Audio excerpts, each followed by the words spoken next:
प्रदेश में महिलाओं से दुष्कर्म के मामले लगातार सामने आ रहे हैं, लेकिन शिवराज की पुलिस महिला अपराधों पर लगाम लगाने में नाकाम साबित हो रही है। रीवा के सुहागी थाना इलाके में आदिवासी महिला के साथ दुष्कर्म का सनसनीखेज मामला सामने आया। महिला ने सरपंच पति पर दुष्कर्म का आरोप लगाया है। पीड़ित महिला 2 दिन तक थाने के चक्कर काटती रही, लेकिन पुलिस ने पीड़िता की एक नहीं सुनी। बाद में पुलिस ने आनन फानन में आरोपी के खिलाफ मामला दर्ज किया और तलाश में जुट गई है। 2 दिन तक आरोपी के खिलाफ मामला दर्ज नहीं होने पर पुलिस अधिकारी का अजीब तर्क अब सामने आया। अतिरिक्त पुलिस अधीक्षक अनिल सोनकर ने कहा है कि पुलिस दशहरा में व्यस्त थी, इसलिए मामला दर्ज होने में देरी हुई। महिला जो है सुहागी थाना क्षेत्र अंतर्गत शौच क्रिया के लिए घर से बाहर गई थी। शौच के दौरान जो है एक स्थानीय धर्मपाल पटेल नाम का व्यक्ति जो है उसके साथ दुष्कर्म किया। महिला जब घर वापस आई, उसके पति दुर्गा उत्सव में पूजन के लिए गए थे। उनके आने पर जो है महिला ने अपनी ये घटनाक्रम को पूरा बताया। इस पर उसके पति उसके घर गए मारपीट करने के लिए। मारपीट होने लगी, लोगों ने बचाव किया, वो भाग गया। आरोपी अपने पति के साथ थाना सुहागी में गई और इस बात की सूचना दी, जिस पर थाना सुहागी में 376 भारतीय दंड विधान का अपराध पंजीबद्ध किया गया है, जिसकी विवेचना थाना प्रभारी स्वयं कर रहे हैं।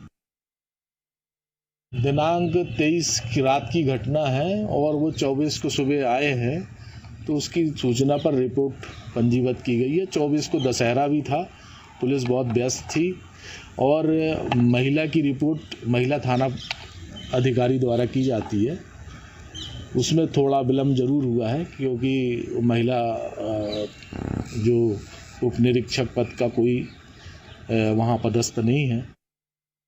और ज्यादा जानकारी लेंगे, रीवा से अजय मिश्रा लाइव जुड़ चुके हैं। अजय, ये कैसा बेतुका बयान है पुलिस अधिकारी का? क्या पूरी की पूरी थाना पहुंच गई थी दशहरे में सुरक्षा के लिए, जो एफआईआर दर्ज नहीं हो रही थी? देखिए, मध्य प्रदेश में महिला सुरक्षा को लेकर अब सवाल उठने लगे हैं। आम जन, महिलाएं अब अपने अधिकार को लेकर बात कर रही हैं कि आखिरकार कहां है वो महिला सुरक्षा, कहां है वो मध्य प्रदेश की पुलिस जो हमारी सुरक्षा करने का दावा करती है। ताजा मामला आया सुहागी थाना क्षेत्र से। एक महिला है आदिवासी, उसके साथ एक सरपंच पति ने घिनौनी वारदात को अंजाम दिया। घात लगाया बैठा था। दरिंदे ने सारी हदें पार की मानवता की। इसके बाद घर में जाके धमकी भी दी और कहा कि घर से बाहर नहीं निकलना। आरोप यह है कि जान से मारने की धमकी दी गई। पीड़िता अपने पति के साथ 2 दिनों तो थाने का चक्कर लगाती रही पल्लवी। लेकिन इस पुलिस का बेतुका बयान तो सुनिए। ये कह रहे हैं कि हमारी पुलिस दशहरे की व्यवस्था में व्यस्त थी, जिसके चलते देरी हुई है। और सबसे बड़ी बात, एक जिम्मेदार अधिकारी है पुलिस विभाग के, वो ये भी कह रहे हैं कि थाने में कोई सब इंस्पेक्टर पद का महिला अधिकारी वहां पर पदस्थ नहीं है, जिसके चलते ये अपराध पंजीबद्ध करने में देरी हुई। यानी कि साफ ये है कि पुलिस के चलते मामला तो देर में पंजीबद्ध किया गया, लेकिन कहीं न कहीं आरोपी को भी भागने में सफलता हासिल हुई। 2 दिन तक का वक्त उसे मिला। आरोपी अब फरार है। पुलिस ने बयान दिया है कि पुलिस दशहरा में व्यस्त थी। महिला अधिकारी आने के बाद मामला पंजीबद्ध किया गया है। अब आरोपी की तलाश के लिए उत्तर प्रदेश टीम रवाना की गई है। 2 दिन बाद पुलिस जागी है अजय, 2 दिन बाद जागी है। और जब बात आती है सुरक्षा व्यवस्था की, तो सारे दावे इसी तरीके से हवाई होते हुए नजर आते हैं। भोपाल से आकाश जुड़ चुके हैं हमारे साथ। आकाश, आदिवासियों पर अत्याचार रुकने का नाम नहीं ले रहा है। कहीं महिलाओं के साथ मारपीट की जाती है, तो कहीं किसी व्यक्ति को पीटा जाता है बेरहमी से, और अब ये मामला सामने आया है। और हैरानी की बात तो ये हो गई है कि बेहद बेतुका बयान यहाँ पर दिया गया है कि दशहरे में पुलिस व्यस्त थी, इस वजह से एफआईआर दर्ज नहीं की गई। मध्य प्रदेश में महिलाएं स्कूल, बाजार, इसके अलावा घर या फिर अब बात की अगर शौच के लिए जा रही हैं तो वहां भी सुरक्षित नहीं है।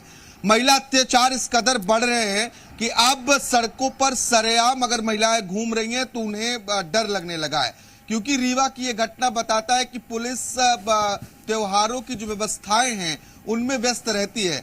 उन्हें बलात्कार जैसे घटनाओं से कोई ताल्लुक नहीं है। थानों के हालात ये है कि वहां पर महिला एसआई, महिला पुलिसकर्मी पदस्थ ही नहीं है। तो आखिर महिलाओं की सुरक्षा मध्य प्रदेश में कैसे होगी?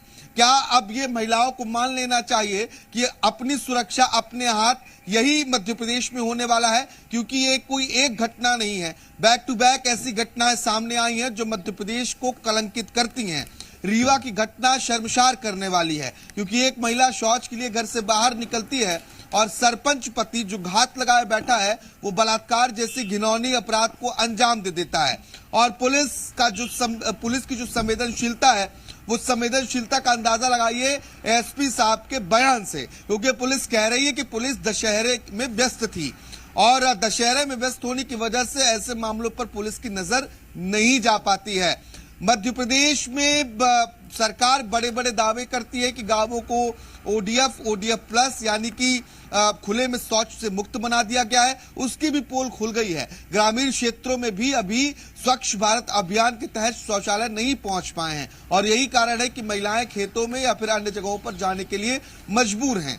और अगर शायद शौचालय होता घर में तो यह घटना भी नहीं होती। यह एमपी सरकार की जमीनी हकीकत है जो इस घटना के बाद सामने आ रही है। और ये सारे कोरे दावे हैं आकाश की कि अगर ये बयानबाजियां और दावे जो सरकार की तरफ से किए जाते हैं, अगर ये सच होते, धरातल पर उतर पाते तो ऐसी तस्वीरें सामने आती ही नहीं। बहुत शुक्रिया अजय और आकाश तमाम जानकारी के लिए।